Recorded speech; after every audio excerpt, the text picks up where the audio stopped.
So there are some documents show the assets of the Silicon LNG will be owned by the U.S. Company, Western LNG. Why did you decide to prioritize an American-owned project? Thank you. Well, there's three aspects to this project. There is the LNG liquefaction, what's called liquefaction or export facility, which will be off Parris Island as the current plan.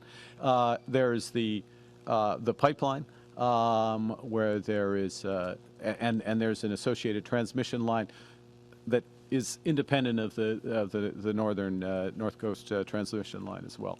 And there are different ownership structures for the various aspects of the project. All aspects of the project are necessary for the project to move forward. In those regards, there are different ownership structures, as I say, including with significant Indigenous ownership. And there is support that because they're connected, there is support. It's not universal, but there is support for the project. There is also, I'll just underscore, there are always also opportunities for adjustments for ownership structures if that is appropriate, and the federal government stands ready to facilitate those if that's appropriate. Thank you. Got it from Dogwood News. Following up on this question. So as it stands, Western LNG is the owner of the Xilisms terminal, and it would be built in Korea with Korean and Chinese steel. So how much taxpayer money are we prepared to invest in a project that is American-owned and foreign built? There is, look, there are different aspects of the project, as I said.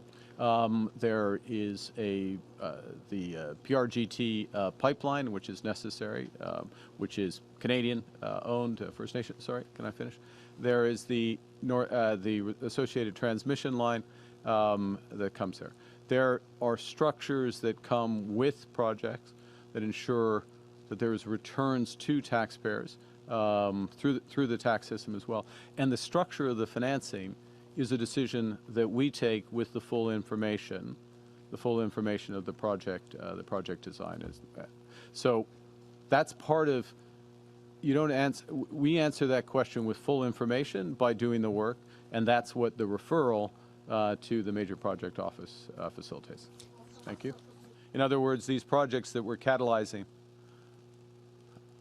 $1 trillion of investment in total over the next 5 years. That's $3,500 for every Canadian worker, twice what the Americans are taking away. Each of the projects that we're referring to the Major Projects Office today, in and of itself, is transformational. But the bigger point is that their impacts will be amplified by being part of bigger national strategies to boost Canada's competitiveness, including to realize our country's full potential as an energy superpower by creating new trade and economic corridors that diversify our economy, projects that help build Canada's leadership in critical minerals to increase our independence, and also projects that we won't discuss today, but projects that establish our data sovereignty so Canadians can be served safely and securely online. Helena Sante, I report with CFTK TV News here in Terrace. My questions, I have two questions separately, but I feel like my first question has been asked already. Northern communities often say federal promises take too long to turn into action. How will this visit translate into tangible results for people living here? Yeah, that's great. That's a very important question. So I think several things. One is that the value, and we talked a bit about this a second ago, but part of the value of this referral is for those who are have done a tremendous amount of hard work in getting a project like Silicim to this point, to have greater confidence that it's going to proceed. Okay. Or with respect to the transmission line, greater confidence that it's going to proceed. That in and of itself creates more activity, first point. Secondly, what we're doing is the federal government is providing considerable financing for the further preparation of these projects. So I referenced a $140 million Canada Infrastructure Bank loan as one example.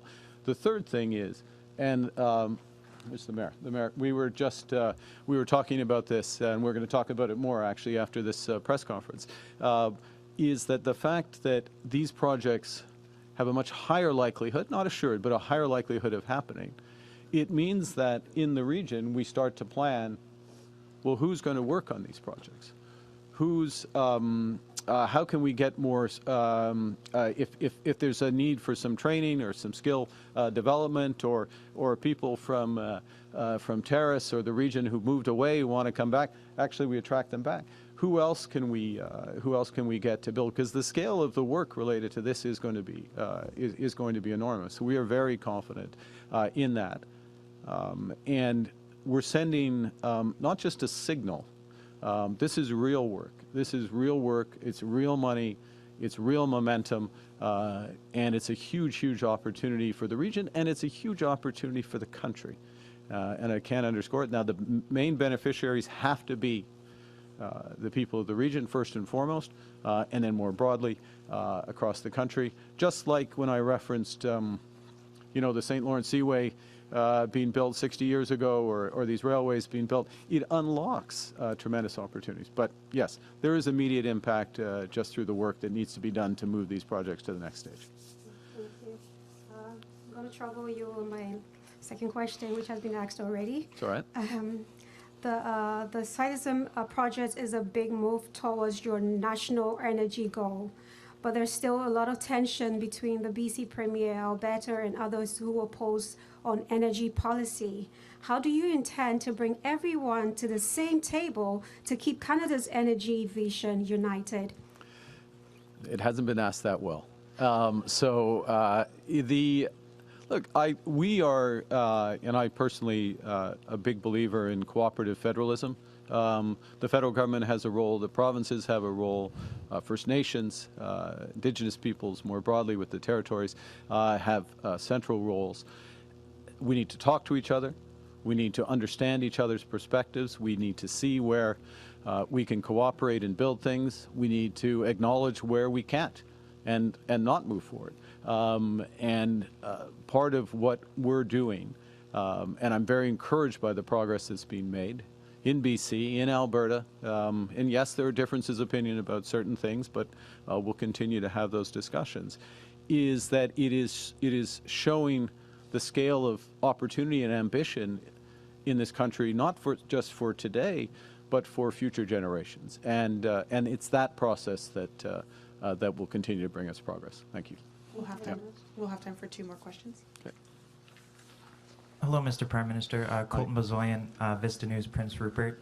My question is, the Lac aux Lambs band near Prince Rupert has said they oppose both the Silicium and the potential of an Alberta bitumen pipeline, and that it would go against Tsimshian law, forcing them to oppose it. How do you work with them to accommodate their beliefs and their belief system? Yeah. Well, first and foremost, and let's keep to Silicium, because that's what we're talking about today. It's the proponents of those projects and their engagement. It's with the province of British Columbia. Obviously, it's with the federal government as well to understand those perspectives. If there's any accommodations that can be made for those perspectives, this creates a process that allows that